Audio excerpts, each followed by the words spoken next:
And the application deadline is February 28th. The application is available online just not gonna pay me for today. website, rotaryclubofshreveport.org.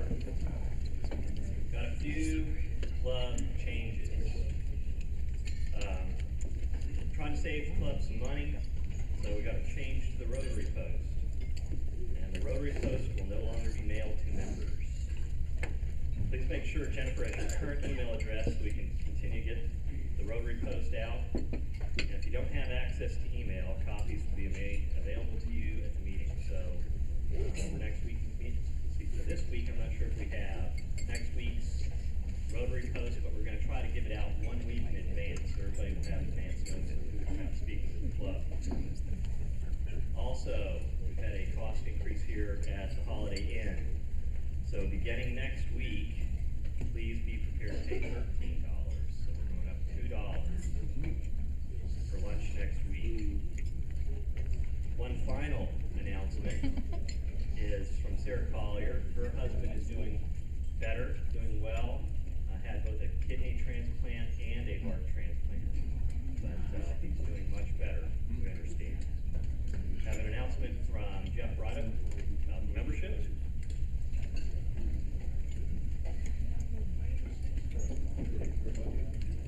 Membership recruitment committee needs your help. We have Rotary Club of Shreveport membership proposals over at Jennifer's desk.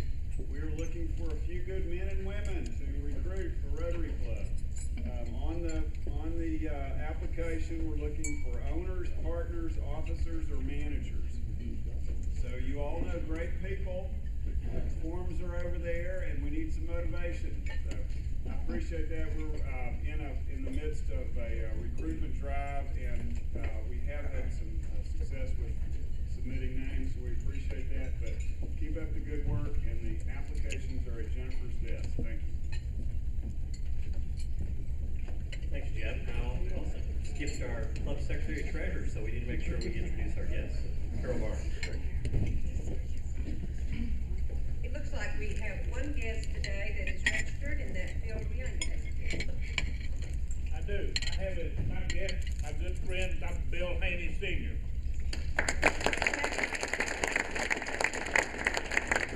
Are there any visiting Rotarians or guests of Rotarians?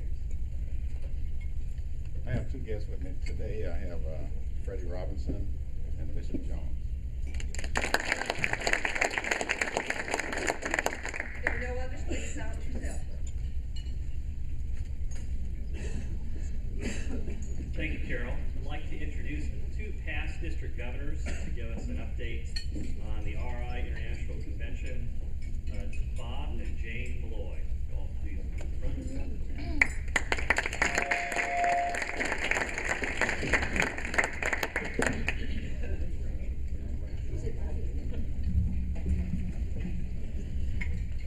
Thank you, Patrick. Whoa, it's on now.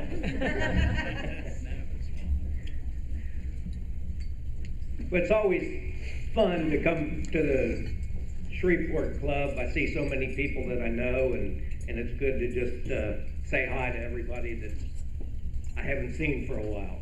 But what I want to talk to you today about is being so close to New Orleans. I'm sure most of us have been there at one time or another, and we come away with such good memories, usually, of that visit, you know, with the food and the people and everything. But we're here today to tell you about another opportunity to go to New Orleans, and that is to meet Rotarians from all around the world who are going to meet in New Orleans May 21st through 22nd, for the 21st through the 25th, for the Rotary International Convention that'll be held there this year. Now, some of you I know are thinking, why should I attend that? That's just for other guys. That's not for me. Well, I'm going to tell you a few reasons why you need to be there. First, you'll be able to see Rotarians' projects from all over the world by visiting them in their booths at the House of Friendship. You'll be able to find partners for an international project or an exchange. You'll meet people from all over the world and see how they take humanitarian action and promote peace and understanding throughout the world. And once you meet these people, they'll be your friends forever. You'll also come away with more Rotary information, and you'll have a new enthusiasm for Rotary. At the sessions, there will be great speakers and entertainment. And what I really want you to know is that the Rotary districts in both Louisiana and Mississippi are hosts to this convention. That means we are hosts for the convention. So you need to be there to greet the people and from all over the world and make them happy to be in New Orleans and Louisiana. So please plan to attend. Talk to your friends at the table. Make arrangements to go down as a group. Talk to your spouse and kids when you get home. Talk them into going with you. They'll enjoy it, and you'll have another great time, great memories from New Orleans. But whatever, register now. You need to register now, because the longer you put it off, the more you're going to forget it. You can do a full registration for the whole, and be there the whole 5 days, or there is a one-day registration this year on Saturday, the opening day. You can attend that for $40. It'll get you into the House of Friendship, and I mentioned that before.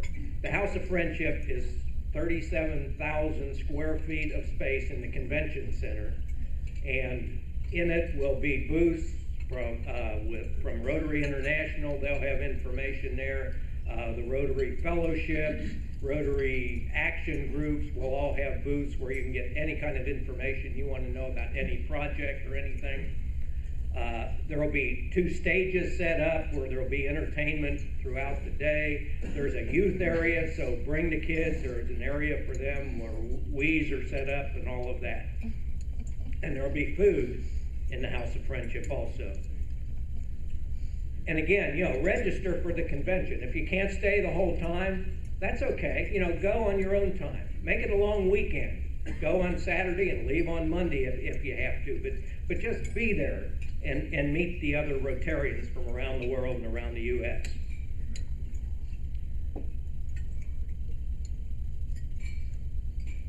So it's your opportunity to see and understand. For years, your club has seen value in sending your president-elect to the convention.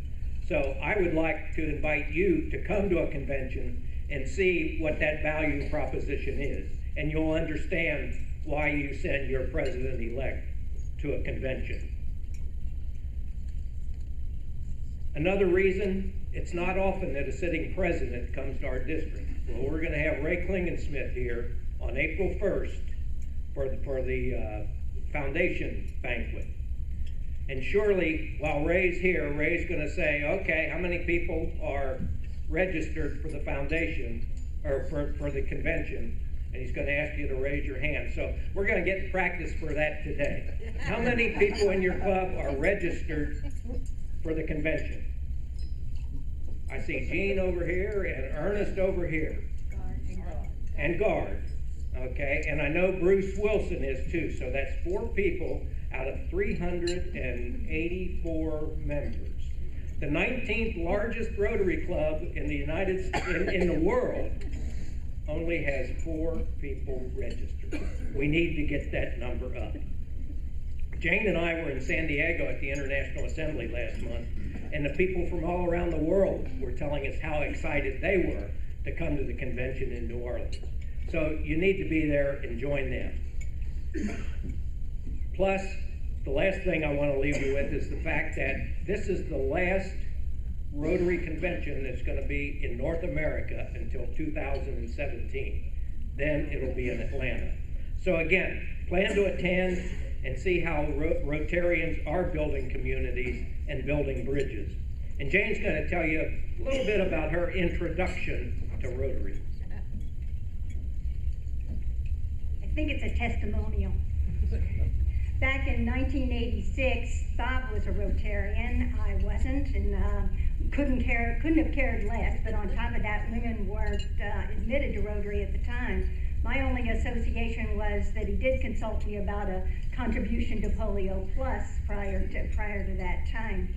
But he came home one day from a Rotary meeting and said, would you like to go to Munich, Germany? Well, at that point, out of our 5 children, we had the last one in college, so things were starting to ease up a little bit. And we had never been to Europe, so of course I said yes. And then the ringer was that we were going to a Rotary convention. So we went with another Rotary couple, Pat and Larry Howard, and built a trip around it. So Rotary was just for me that little bit in the middle that I had to endure before we got to the rest of Europe. And I went to my first Rotary convention, and it blew me away. First of all, it's a fantastic production.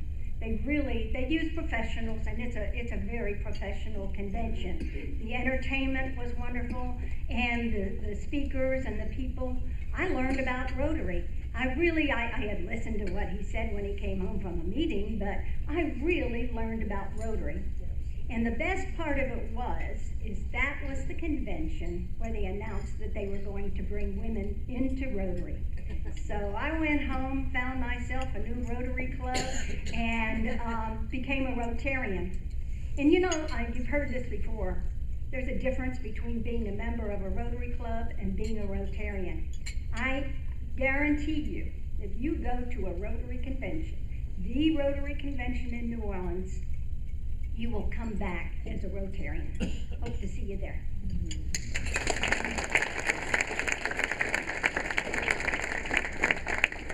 Thank you, Bob. Thank you, Jane, for making the trip and giving us the insights into the RI convention. Now I'd like to introduce or have Sandy Davis, club member Sandy Davis, introduce our program. Thank you. You've been taking lessons from Christina Aguilera. I figured that's what was going on with that. Our speaker today is Sheriff Steve Prator. He spent 26 years with the Shreveport Police Department. He really needs no introduction to this group. He's 8.5 years as the chief. In 2000, he was appointed and sworn in as the sheriff of Caddo Parish. I think my high school ciphering tells me that's 37 years of service in public safety and public servant to Caddo and Bossier Parish, to Caddo and Shreveport. He's a graduate of LSUS and the FBI National Executive Institute. He's currently the president of the board of directors of Northwest Law Enforcement District Commission on Law Enforcement, and he also is on the executive council for the Caddo Bossier Office of Homeland Security. When I made my presentation to you a couple of months ago, I mentioned to you that I have those 6 elected officials, and Sheriff Prator happens to be one of those. One of the things that I think that he'll probably talk about today that I'm most proud of is the Sheriff Safety Town located out, co-located out with Summer Grove Baptist Church, and I won't steal his thunder on what they do there, but it was Sheriff Prator's conception to do this. It's the only one like it in the state. And I'll close my introduction by saying this, that I found Steve Prator to be a friend throughout my years of service to Shreveport and Bossier City. He's honest, he's dedicated, he's straightforward, and he's a public servant who I hope continues to seek re-election for a long time in the future. Steve Prator.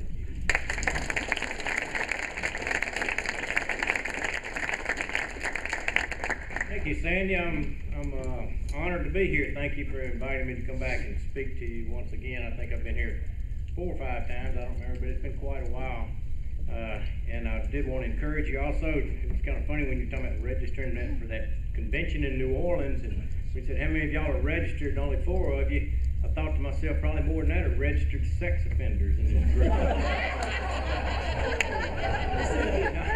Not really. But anyway, most of the groups I talk to, when you say